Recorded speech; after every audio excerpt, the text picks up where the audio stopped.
So good afternoon everyone and welcome back to my channel here in Nepal. So today I'm going to talk about the clutchless shifting. यसको चाहिँ नाम सुन्दै थाहा हुन्छ. Clutchless shifting भनेको चाहिँ एउटा बाइकको चाहिँ गियर चेन्ज गर्ने without the use of clutch. Normally हाम्रो गियर चेन्ज गर्ने प्रोसेस चाहिँ यस्तो हुन्छ. फर्स्ट अफ अल यो थ्रोटल चाहिँ पुरै डाउन गर्छौँ, क्लच लिन्छौँ अनि गियर चेन्ज गर्छौँ अनि त्यसपछि चाहिँ क्लच बिस्तारै छोड्दै यो थ्रोटल लिफ्ट साइड लिने हो हैन. सो यो चाहिँ हाम्रो गियर चेन्ज गर्ने नर्मल प्रोसेस भयो.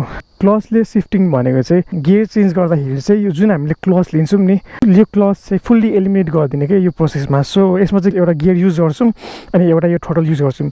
क्लच युज हुँदैन कि नर्मल गियर चेन्ज गर्ने जस्तै यसमा फुल्ली यो पावर चाहिँ लाउनु पर्दैन, लाइक हुन्छ नि हल्का छुइदिने.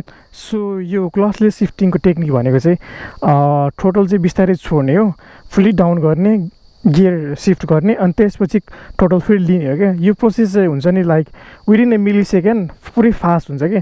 नर्मल प्रोसेसमा चाहिँ बिस्तारै गर्दा हुन्छ चिल पारामा होइन. तर यो टेक्निकमा चाहिँ हामीले एकैचोटि हुन्छ नि लाइक सुपर फास्ट जानुपर्ने हुन्छ. So I will so you guys यो टेक्निक चाहिँ कसरी काम गर्छ. पहिला चाहिँ होइन सेकेन्ड गियरमा राख्ने, सिक्नेको लागि चाहिँ सेकेन्ड गियरमा राख्नुपर्छ होइन. फर्स्ट गियरमा छ, let change it to second. ल अहिले सेकेन्ड गियरमा छ होइन. अब यसरी गर्ने 4000 प्लसको आरपिएम लिने होइन. त्यो आफ्नो बाइक अनुसार लिँदा हुन्छ, लियो होइन 4000 प्लस आरपिएम लिने होइन. त्यसपछि चाहिँ एकैचोटि के हुन्छ नि यो थ्रोटल चाहिँ डाउन गर्ने अनि चुक्क प्रेसरले गियर चाहिँ हल्का सिफ्ट गरिदिने अनि फेरि थ्रोटल लिने के. यो चाहिँ हुन्छ नि यो सिङ्क्रोनाइजेसन प्रोसेस चाहिँ लाइक फास्ट हुनुपर्छ क्या, विदिन ए मिली सेकेन्ड एकैचोटि क्या.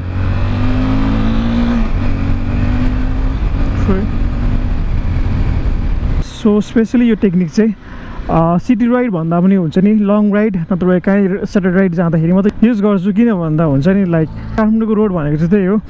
थ्रोटल भन्दा पनि हुन्छ नि लाइक ब्रेक चाहिँ बढी युज गर्नुपर्छ क्या. सो यो टेक्निक चाहिँ खासै पोसिबल नै छैन. यो सुरुमा राम्रोसँग आएन भने इन्जिनलाई पनि इफेक्ट गर्छ, प्लस त्यही हो हुन्छ नि लाइक घचघास जस्तो हुन्छ क्या. तर बिस्तारै प्र्याक्टिस गर्दै गएपछि स्मुथनेस आउँछ. सो स्पेसली सिक्दाखेरि चाहिँ सकेसम्म फर्स्ट गियर भन्दा पनि सेकेन्ड गियरदेखि सिक्नु होला अनि लो आरपिएममै चेन्ज गर्दा अझै इफेक्टिभ हुन्छ सिक्दाखेरि चाहिँ के.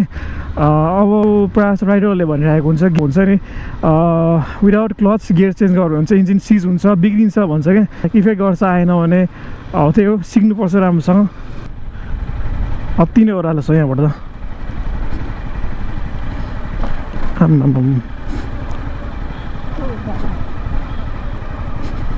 Wait. So again I will show you guys कसरी गर्ने भनेर. फ्रम फर्स्ट गियर, फर्स्ट होइन second, third, fourth, fifth and six final. त्यही हो. अब त्यसमा खासै गाह्रो कुरा चाहिँ केही छैन. त्यो सुरुमा सिक्दाखेरि चाहिँ हल्का हुन्छ नि जर्किङ हुन्छ, त्यसपछि बिस्तारै आउँछ नि त. यो चाहिँ मेरो फर्स्ट टेक्निकल भिडियो हो. So let me in the comment section यो भिडियो चाहिँ तपाईँलाई कस्तो लाग्यो. राम्रो लाग्यो भने अझै बनाउँछु होइन एक दुईवटा टेक्निकल भिडियोहरू चाहिँ. And till then right guys.